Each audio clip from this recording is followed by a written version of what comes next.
Ngayong araw nga ay naisipan kong ipasyal ang pamilya ko sa Albay. Saktong-sakto kasi Christmas season naman at marami akong nakikitang pasyalan ngayon dito sa Bicol. Buti na lang at available naman sila lahat at sumama naman. Kitang-kita nyo naman kung gaano sila ka-excited at kasaya. Sa sasakyan pa lang nagsasasayaw na sila. Buti na nga lang at naaya ko si Papa at napilit ko siyang sumama dito. Kasi ayaw niya talagang sumama kasi wala daw magbabantay sa mga anak niyang manok.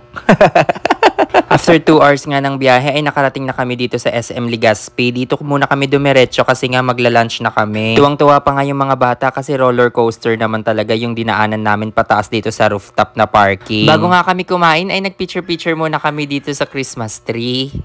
And then finally kakain na kami kasi sabi ko gutom na ako kasi hindi ako nag-almusal sa bahay. Naparami nga yung order kong pagkain kaya naman yung iba iti-take out na lang. After nga namin kumain ay nagpabili sa akin si Papa at si Mama ng pamasko daw. Kasi silang dalawa lang talaga yung hindi ko binilhan sa Maynila kasi pag binilhan ko kasi sila maarte rin naman magrereklamo, sasabihin nila hindi nila gusto, kaya naman pinapili ko na lang sila ng gusto nila. Diyos ko, Ginoo ko, ang pinabili puro lang tsinelas at sapatos ng dalawa. Ano to? Tapos minadali ko na sila para makapunta na kami sa Kagsawa. Kung makikita nyo nga, sobrang ganda niya talaga sa personal. Sabi nga ni Babe, dati daw sa libro niya lang to nakikita. Ngayon nakita niya na sa personal, malapitan pa. Kaya naman sobrang nag-enjoy talaga kami dito at siguraduhin naming babalik at babalik kami. Perfect nga yung oras ng pagpunta namin kasi hindi siya masyadong mainit. Kaya naman nag-enjoy talaga ang mga bata tapos mararamdaman mo talaga yung ganda.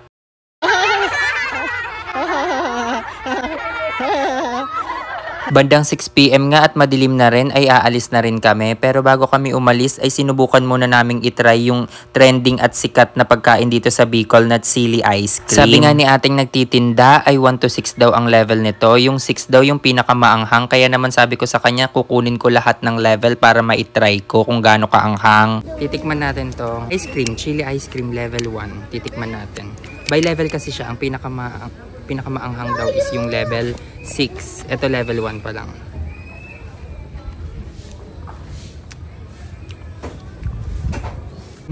May anghang na. Naamoy pa yung sili. So ito naman yung level 2. Buko pandan flavor. Amoy siya.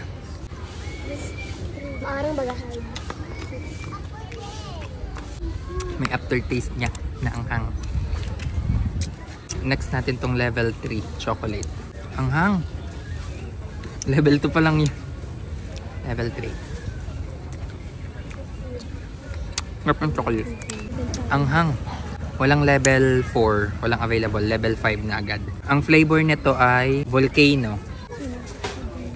Vulkan.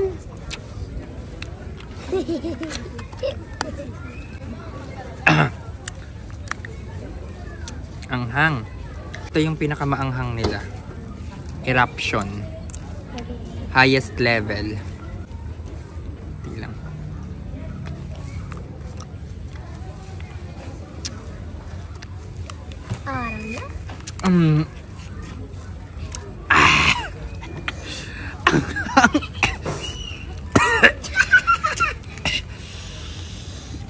Sobrang anghang.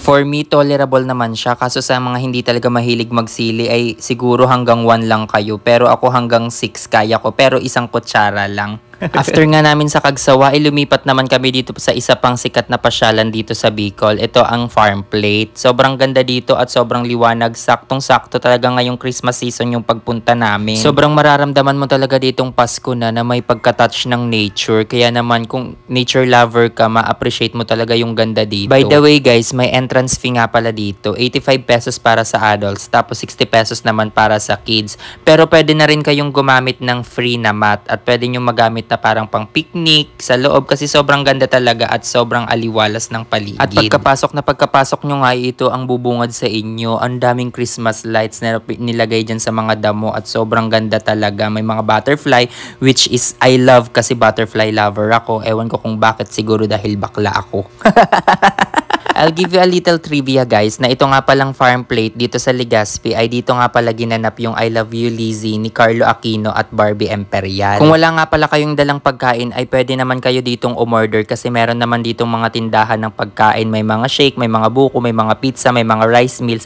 Marami talaga guys at pwede rin kayong mag-inom-inuman dito kung talagang trip nyo. Sobrang ganda talaga dito, perfect for family bonding, friends, loved ones, lahat guys pwede nyong isama dito kasi sobrang perfect talaga dito. Ito na nga rin yung last spots na pupuntahan namin kaya naman sabi ko sa kanila dito na rin kami mag-dinner kasi meron din namang mabibilhan ng mga pagkain dito tapos sobrang relaxing pa ng place kaya naman sabi nila go lang kasi nga sobrang nag-e-enjoy ang mga bata dito kaya dito na rin talaga kami tatagal. At hindi ko talaga pwedeng hindi mapuntahan tong Philippines smallest chapel dito sa farm plate. Kasi gusto kong ipagpasalamat kay Lord ang lahat ng blessings na binibigay niya sa akin at na-share ko yun lahat sa pamilya ko. Kaya naman lahat ng pagsisikap ko at lahat ng ginagawa ko sa buhay ay para rin sa pamilya ko at para sa amin ni Bae. Kaya kahit hindi man kami palaging nakakapagsimba, palagi ko pa rin naman binubulong sa hangin at nagpapasalamat ako sa Diyos. Disclaimer lang po, hindi pa po kami mayaman kasi kung mayaman na po kami, hindi ko lang po dito dadalhin ang pamilya ko.